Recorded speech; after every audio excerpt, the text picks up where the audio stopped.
I'm ready. Go ahead.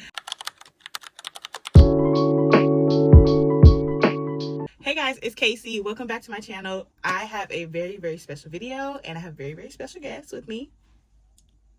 It's me. It's Notori. And so guys, in both of our lives, something very significant has happened at the same time, within the same timeline, even though they started at separate times. Both of us just resigned from our job. And so we want to do a video doing our takeaways from that. We both are social workers, and Notori will talk a little bit about the work that she does as a social worker. Then I'll share a little bit, but we want to do just a nice little recap, takeaway, reflection video while we're still in the midst of it. Today is literally both of our last day at our job, which was completely unplanned, but it worked out. And so yeah, Notori, tell them a little bit about what you do. So, as Casey said, we both have our MSW, but we have it in different areas of emphasis. So, I studied micro social work, which is like work with like individuals and families, more one-on-one, direct service type work. In Casey, yours, want to say yours? What can I say?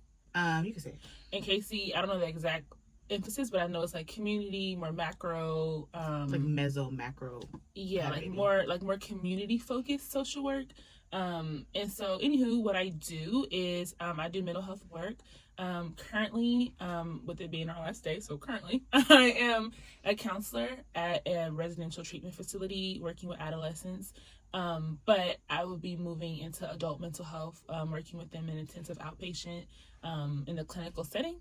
And so I'm excited about that because I haven't worked with like adults in mental health ever, actually. So this will be like a new area of growth and like venturing out and being able to work with adults with their mental health. So I'll be a behavioral health clinician. That's the new job that I'm going into. So it's pretty much like doing therapy, doing mental health work. The counselor role is I'll be quick. The counselor role is a little bit different because the focus is more on like motivation, life skills, kind of like the topical issues. But when you're starting to move more into like individual therapy, behavioral health clinician type stuff, it's more deeply rooted like clinical work. So I'm excited to like go the next level in my approach. So that's what I do and what I do. So when you need therapy or advice, counsel, she's your girl. She's your girl. Oh. For me, I am, like she said, I'm a macro social worker with like a meso emphasis because I'm a caseworker and a field representative for the U.S. House of Representatives, aka Congress.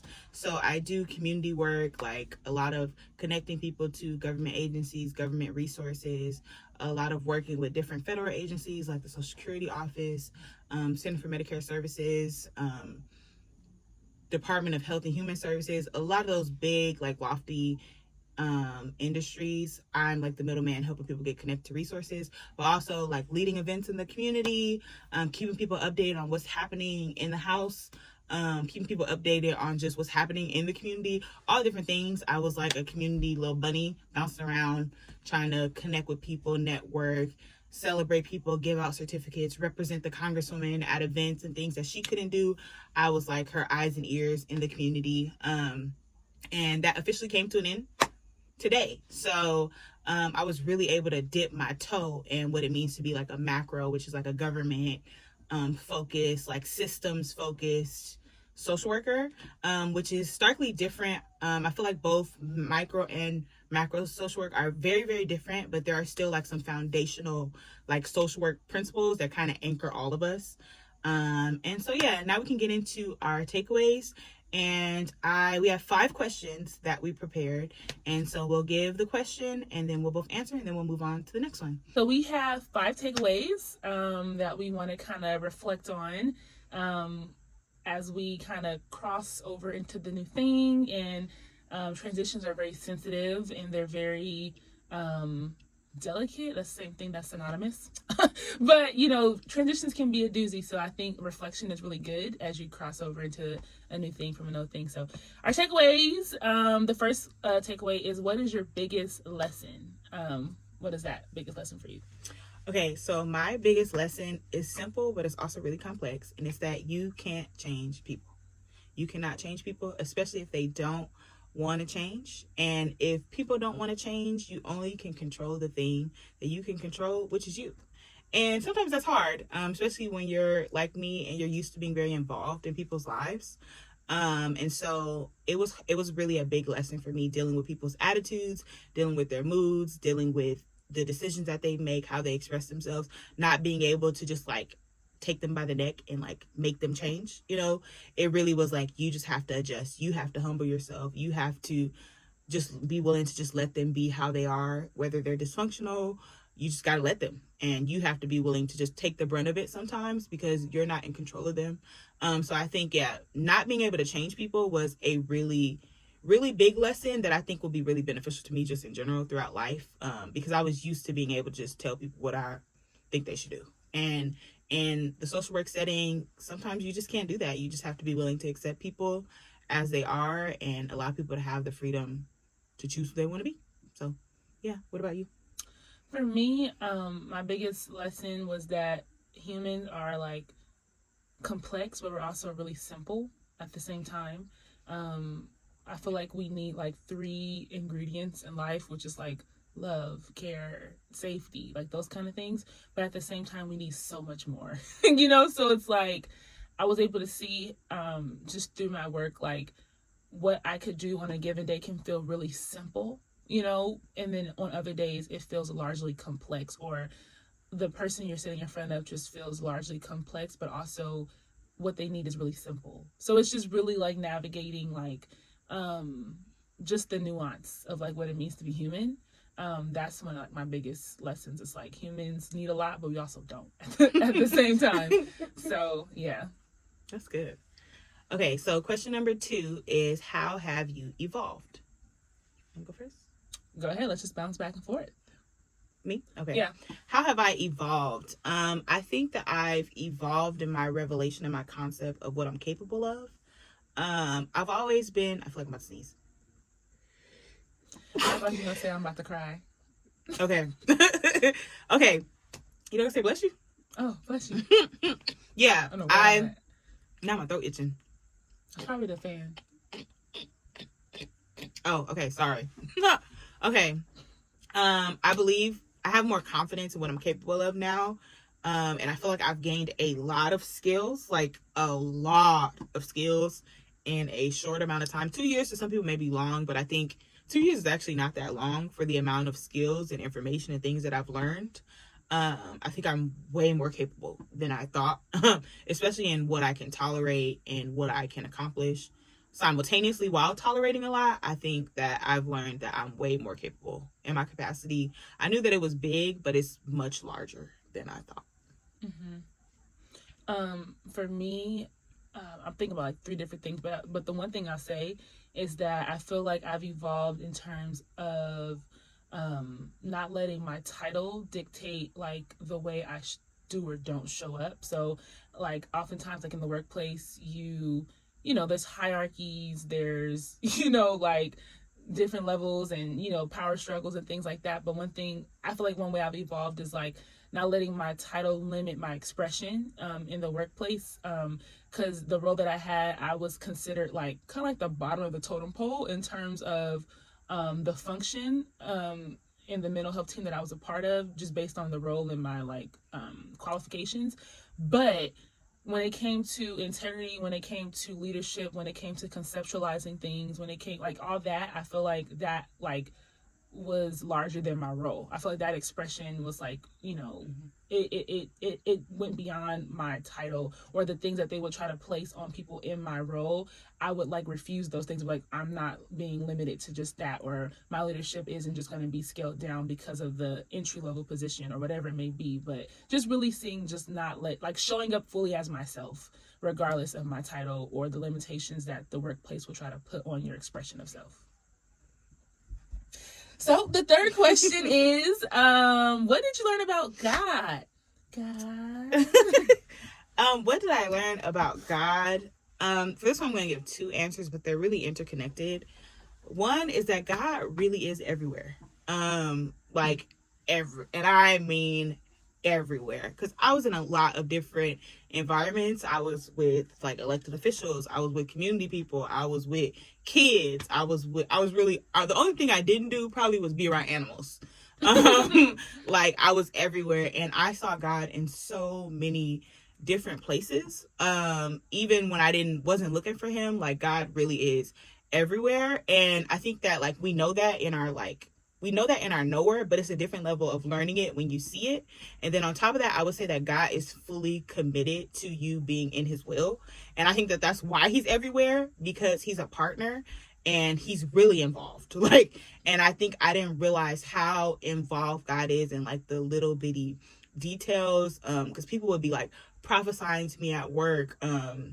Little girls would be saying things, like it was just so many like confirmations. People would just be coming up to me telling me what I was called to. I would actually see believers and they would be prophesying about what I'm called to. And it was just, I saw God in so many moments, and there were just so many different things that like came together that I just wasn't anticipating. And because this role was really, really difficult, I really needed God to be a part of everything and to be involved. And so it just gave me like what Apostle Pastor Robert Kayanja, he's been saying this thing of like, there's a side of God that the devil has never seen. And I think in this job, it showed me that there was a side of God that I really had never seen. And I really was able to experience his like fatherhood and just his presence through people and just throughout the job in a way that I just wasn't anticipating and expecting. So, What about you?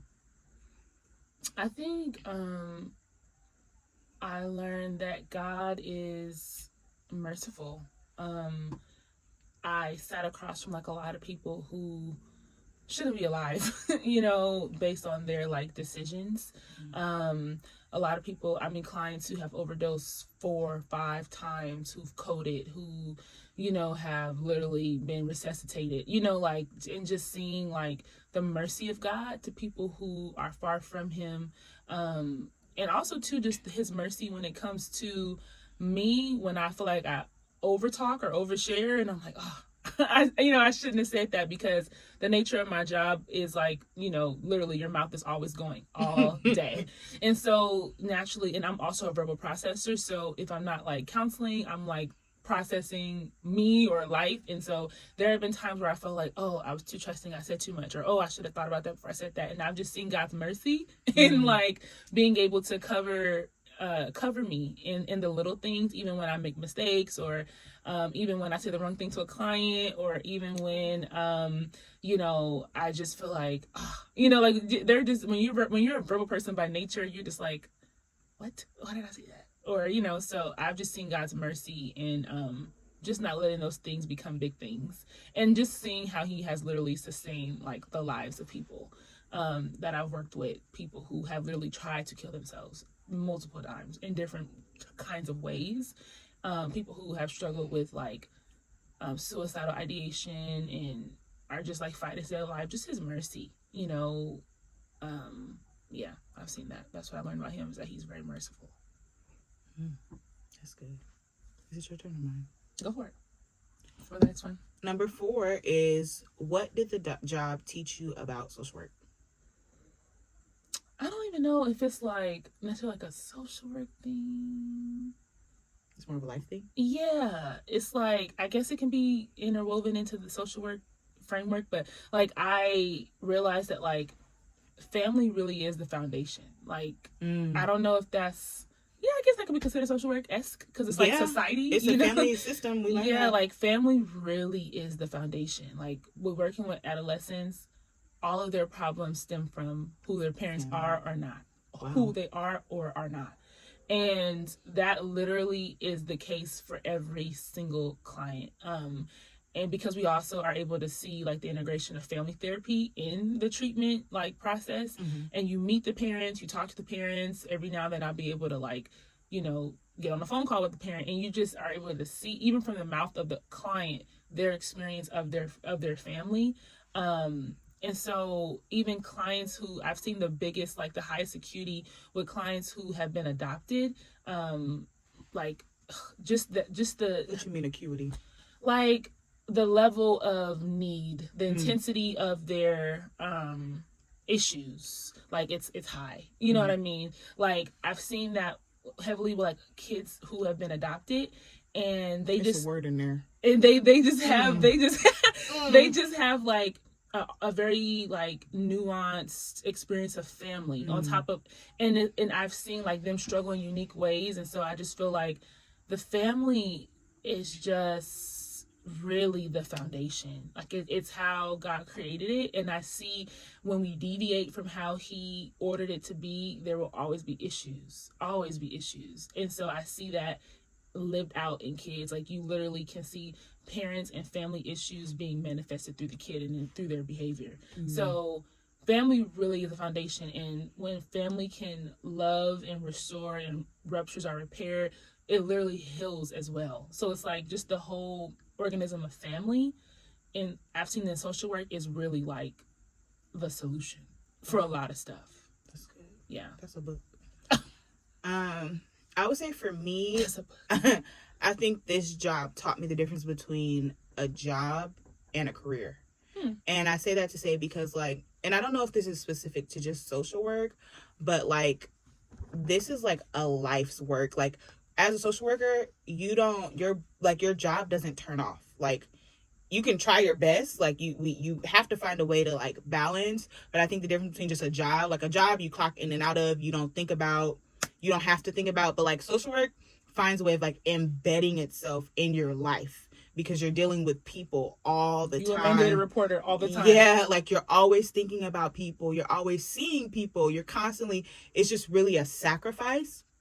A sacrifice of time, a sacrifice of energy, a sacrifice of effort. And if you don't see it as and I think that's like something I fought with a lot of the time of not wanting social work to be like such a big part of my life, but this is our God-given career. Like this is what He's called us to do. And so it is like, it's a life's work. Like it just really is a part of who you are. It's a part of what you were created to do. So you will have to go out of your way sometimes, or you just will have to sacrifice time. You will have to adjust the way you do things to make room for it. It's just not like working at like McDonald's or something where you just, but it's like energy is invested. Like I've lost hair, I've lost, I've gained weight. Like it's really like a sacrifice to be a social worker. And we see like all the funny memes about social workers being like so tired, so exhausted. But I think it's because it's really like you are really giving of yourself. Like I'd hate to be like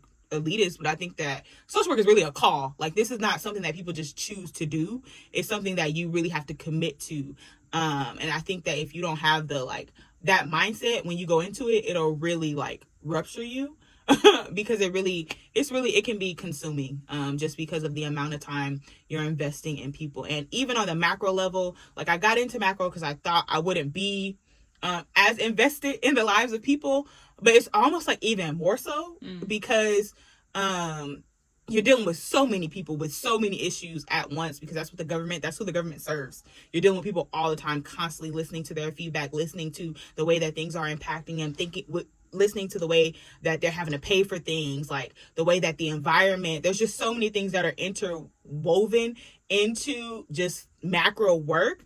And there's so many people impacted by such small decisions that you just have to be mindful all the time. And and especially if you're working in like communities that you live in, because then like, you're not only serving the community, like you're serving your neighbors, you're serving, the children that are running up and down the block on your street. So I think just realizing how embedded social work can become as a part of your life was something that they don't really teach you in school. They teach you about how much of a like emotional sacrifice and toll that it can take, but not so much about how it embeds itself. Because I even think about like as a counselor, seeing all that trauma, seeing all that, like if you don't got a prayer life, if you don't believe God, I don't know where you're putting all that stuff, because it doesn't just go in one ear and out the other. So I would say that it really taught me about the depth of the sacrifice and what it really means to have like a career.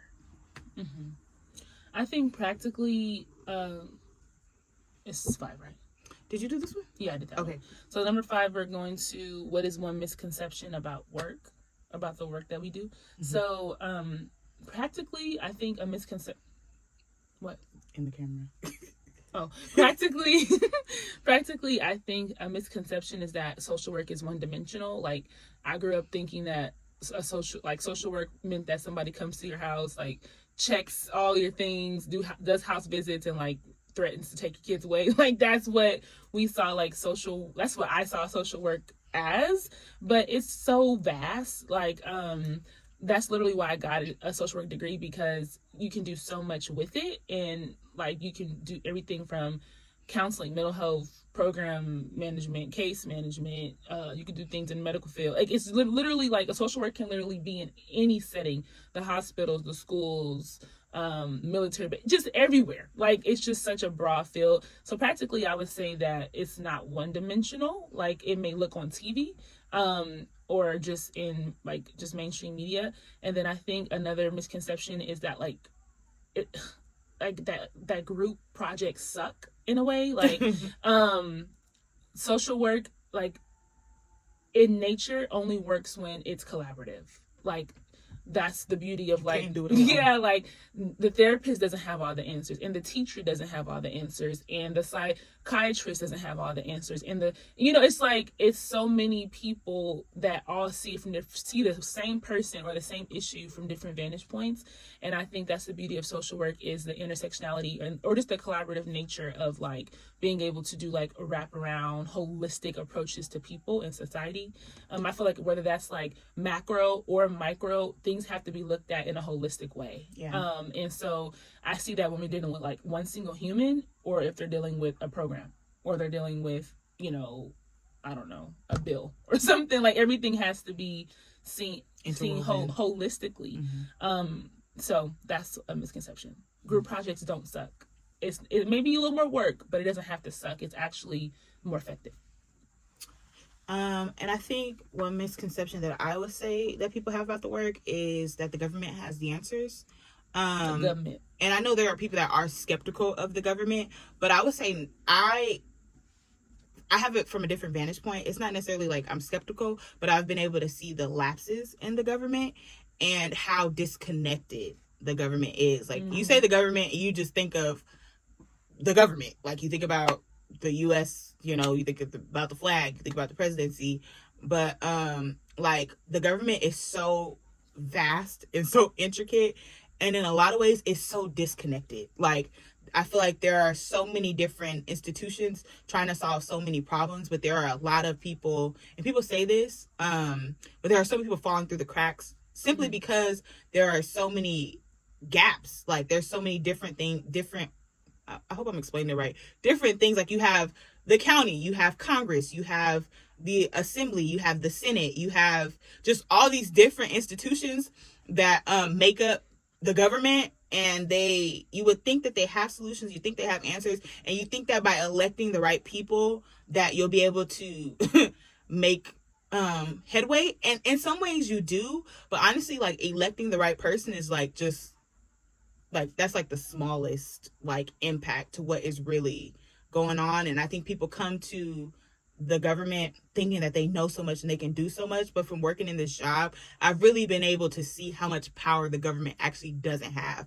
simply because of the gaps in the systems that have been created. Not just because people are corrupt, not just because people have agendas, but simply because they lack manpower, they lack funding, and it's just so many different things that just that it's just really hard for people to get the support that they need. And people lean on the government for answers and solutions, not understanding that even behind the scenes, there's just so much help and so much support that government agencies and offices even need to really make headway and make an impact. And I think when I came into this job, especially this particular job, like working for the U.S. House of Representatives, you work for the United States, so you think that there's a lot that can be done. But this job showed me how even this role, like, has its limits. And so, yeah, and if I'm working in the role and I know that, like, the public has no idea, So I think, there's just a common misconception that the government has the answers,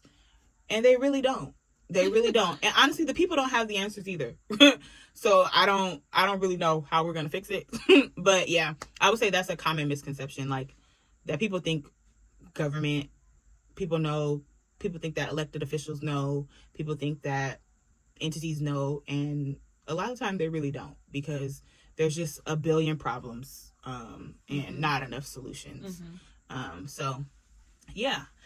that is my answer. Is there any question that you would like to revisit and expound upon? Oh, I think another big lesson is that you have to be very discerning, very discerning, because just the level of manipulation that people do when they're ill is real. And also too, just like learning how to not be so trusting and naive. I think naturally, I mean, because I'm 28, I can still consider myself like a young professional. And so when you're in the work, you're working, you're finding your way in your career, you're around people of a lot of different ages, oftentimes older than you. So you naturally, well, at least for me, I would naturally I'll give you the trust unless you give me reason not to I don't like just walk around choosing to just not be trustworthy. I can be a little skeptical sometimes, but I'm generally trusting as long as but discernment is huge. It's huge. Hi guys, so our video cut out, so we're just gonna close out. So thank you so much for watching. I hope that this inspires like a future social worker to kind of give you some inspiration on like what lane do you want to go, what side of social work do you want to be on. But yeah, so that was our takeaways. Please feel free to comment any questions. And maybe we can do a part 2 when we start our new job. Maybe do like a 30-day update, 90-day update. Because we haven't even told you guys what we're going to be. You might have told them. I did. What we're going to be doing next. We're both cut it out though and save it. No, both of us are going to be going to the county. Ironically, God has just orchestrated it where we're both now separately going to be working for the county, unplanned. So that should be interesting talking about that. But yeah, thanks so much for watching. Please comment, like, subscribe, all the things. Like, share, subscribe.